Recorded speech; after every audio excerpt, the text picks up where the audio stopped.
Bonjour et bienvenue pour ce rendez-vous hebdomadaire pour un décryptage de l'actualité économique et géopolitique en mode affranchi. Je salue tous les abonnés de TV Liberté pour cet épisode que je vais intituler Les Américains peuvent-ils nous entraîner dans leur faillite?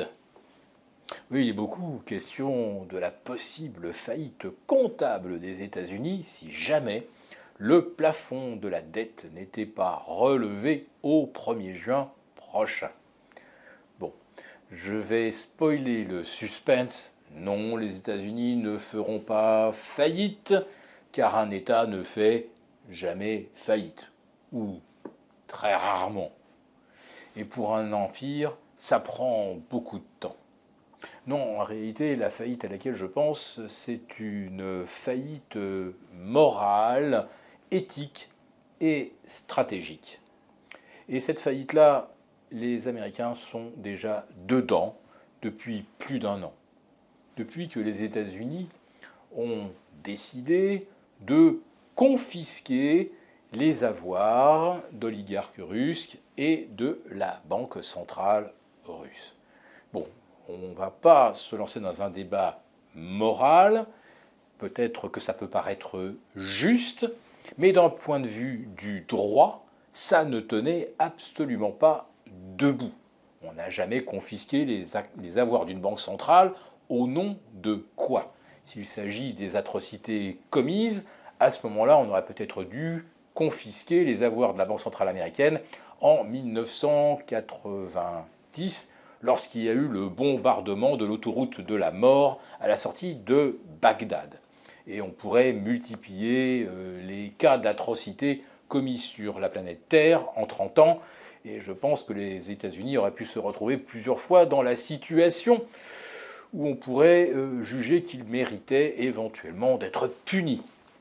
Non, là, la confiscation des avoirs d'une banque centrale de façon arbitraire et sans aucun élément de droit pour l'appuyer a effectivement créé un choc, une prise de conscience planétaire que les États-Unis, finalement, qui se veulent un État de droit, sont les premiers à balayer d'un revers de la main toutes les règles du droit qu'ils veulent faire respecter par les autres.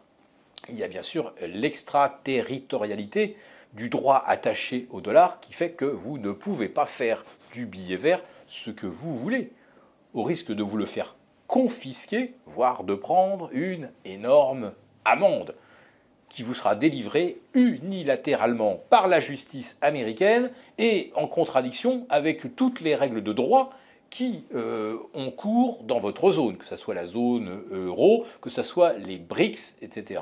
Tiens, des BRICS qui vont considérablement s'élargir. Vous le savez, plusieurs pays ont fait leur demande officielle, l'Argentine, l'Arabie saoudite, le Mexique, l'Indonésie.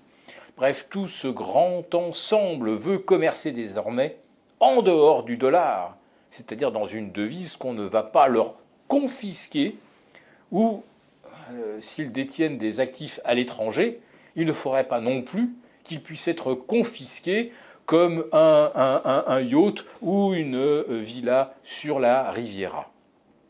Donc la faillite du dollar n'est pas pour demain, mais la faillite de la confiance et de la propension à utiliser le dollar comme si c'était la chose la plus naturelle du monde, cela, ça fait faillite. Et d'un point de vue technique, cette faillite, là cette fois-ci sur un plan purement économique, risque de s'accélérer avec le projet d'extension du plafond de la dette américain. Alors bien sûr que cette extension aura lieu, probablement le 31 mai à 23h58, puisque la deadline c'est 0h00 le 1er juin. Alors de combien sera étendue la dette? Ce n'est certainement pas indifférent. Si c'est 1500 milliards de dollars, cela signifie que d'ici mars 2024, la dette américaine aura atteint ce chiffre un peu symbolique de 33 000 milliards de dollars.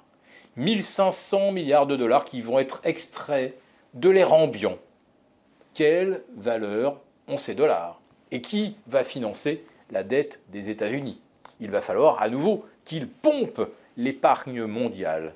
Mais si on ne veut plus leur accorder ces lignes de crédit, parce qu'on ne veut plus détenir un dollar qu'on peut nous confisquer du jour au lendemain, alors les États-Unis devront eux-mêmes monétiser leurs propres dettes, comme le fait, c'est vrai, le Japon depuis plus de 30 ans. L'autre volet de cette affaire de l'extension du plafond de la dette, c'est qu'il n'y aura probablement pas d'accord, sauf si Joe Biden accepte de mettre en place un plan de réduction des déficits de 3 500 milliards sur les 10 prochaines années. Autrement dit, la croissance américaine va cesser d'être financée à crédit, si on s'en tient effectivement au plan de réduction des dépenses américaines. Et dans ce cas, eh bien, les États-Unis ne seront plus du tout un moteur économique. Et on aura moins besoin de dollars pour commercer avec des États-Unis qui sont en récession.